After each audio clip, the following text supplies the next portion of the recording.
Hello students, welcome back to my YouTube channel Physics Champ 1 2 3। এখানে আমরা আজকে আলোচনা করব চার্লসের সূত্র।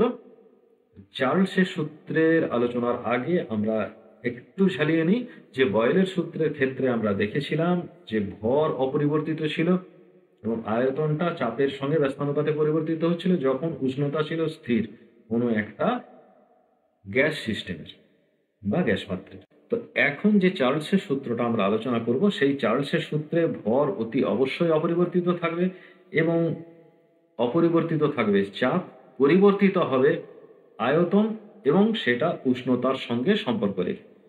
তো মুখে না আলোচনা করে আমরা আলোচনাটা একদম বোর্ডেতে গিয়ে শুরু করি। চার্লসের সূত্র।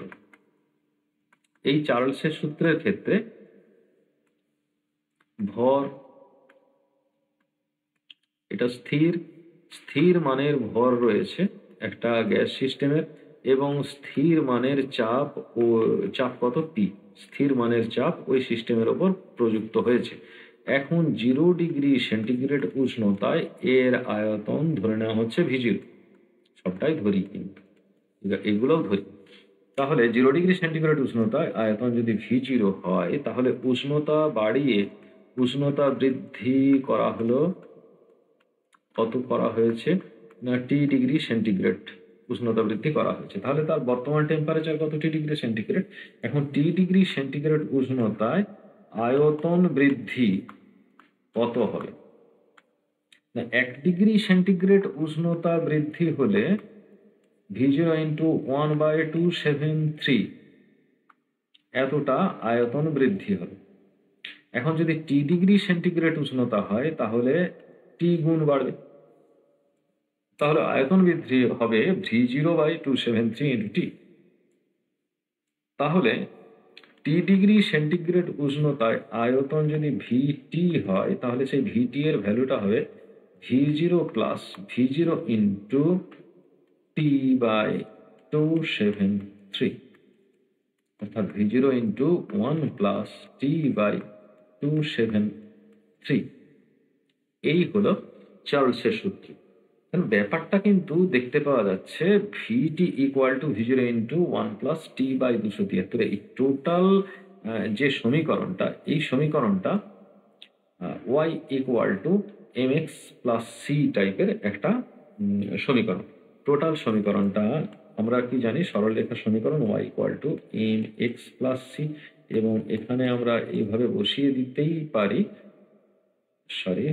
V0/273 into T plus V0 তো স্থির, গ্যাসের আয়তনটা 0 ডিগ্রি সেন্টিগ্রেড উষ্ণতায় যেটা ছিল সেটা তো স্থির, সেটা স্থির মানের ভ্যালু V0/273 এটা স্থির মানের ভ্যালু, সুতরাং এটা স্লোপ হয়ে যাচ্ছে এবং এর ভেরিয়েবল হচ্ছে টি, এর আয়তন হচ্ছে কত ভিটি। এখন ভিটিটা ওয়াই অ্যাক্সিস। তাহলে যদি আমরা এই যে লেখচিত্রটা এখান থেকে আমরা যে এই ইকুয়েশনটা পেলাম এটা অবশ্যই একটা স্ট্রেট লাইন ইকুয়েশন। এখন এই স্ট্রেট লাইন ইকুয়েশনটাকে যদি আমরা গ্রাফিক্যালি প্লট করি তাহলে কিরকম হবে। যদি গ্রাফিক্যালি প্লট করি তাহলে এই বরাবর আমরা টেম্পারেচার মানে অবশ্যই ইন ডিগ্রি সেন্টিগ্রেড, আর এইদিকে আমরা আয়তনটা যদি প্লট করি তাহলে এইখানে দেখা যাবে যে এরকম একটা হচ্ছে, এই ভ্যালুটাকে আমরা বলছি V0, এই ভ্যালুটা হলো V0, কারণ এইটাই প্রাথমিক আয়তন। কিন্তু গ্রাফটা শুরু হচ্ছে এখান থেকে না, এটা মূল বিন্দু, এটা মূল বিন্দু, ঠিক আছে। এইখান থেকে কিন্তু গ্রাফটা শুরু হচ্ছে না, গ্রাফটা শুরু হচ্ছে V0 থেকে, কারণ V0 plus V0/273 into T. তাহলে এইখানে এই V0/273 1/273 ইন্টু টি এই স্লোপটা ধরে কিন্তু যাবে গ্রাফটা। তো এদিকে টি, এদিকে V0, সুতরাং যাচ্ছে কত 1/273, এই স্লোপটার ভ্যালু 1/273। এখন যদি এই স্ট্রেট লাইনটাকে আমরা পিছনের দিকে বাড়িয়ে নিই তাহলে এই তাপমাত্রাটাকে একটা জায়গায় গিয়ে ছেদ করছে, যে জায়গায় ছেদ করছে সেই জায়গায় ভি এর ভ্যালু কত, ভি এর ভ্যালু এই জায়গাতে ভি এর ভ্যালু কত 0, তাহলে এইখানেও ভি এর ভ্যালু কত জিরো, তাহলে এই জায়গাতে ভি এর ভ্যালু হচ্ছে 0, 0। এবং এই যে উষ্ণতা, এই উষ্ণতাটাকে পরবর্তী ক্ষেত্রে এখানে আয়তন শূন্য, কোনো গ্যাসের আয়তন শূন্য, তাহলে এই উষ্ণতাটাকে আমরা বলছি পরম শূন্য উষ্ণতা।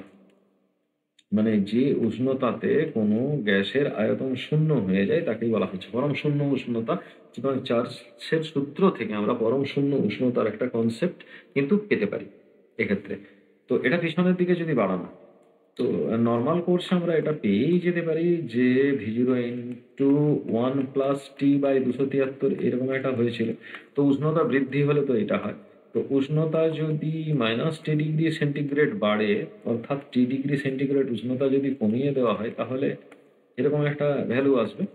তাহলে V0 ইন্টু 273 T/273, তাহলে V0 ইন্টু এই টি এর ভ্যালুটা যদি 273 হয়ে যায়, ঠিক আছে, অর্থাৎ এইখানে টি এর বদলে, এই জায়গায় টি এর বদলে যদি আমরা 273 বসিয়ে দিই, তাহলে কত হচ্ছে 273 - 273/273, অর্থাৎ V0 into 0/273 equal to V0 into 0 equal to হচ্ছে 0, অর্থাৎ ভিটির ভ্যালু হয়ে গেল 0।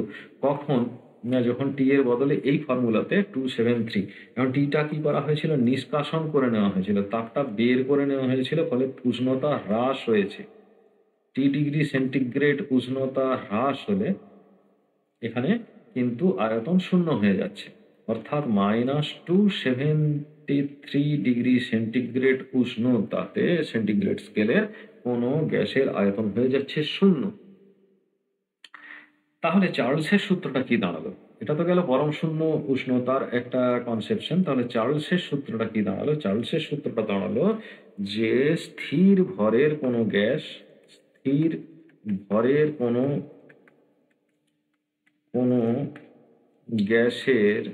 গ্যাসকে যদি স্থির চাপে রাখা যায়, কিভাবে সেটা তো এক্সপেরিমেন্টের ব্যাপার, স্থির চাপে রাখা যায়, তাহলে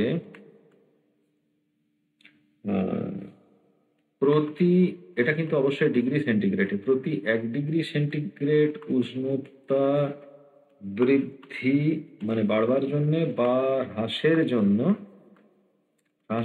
জন্য ওই গ্যাসের আয়তন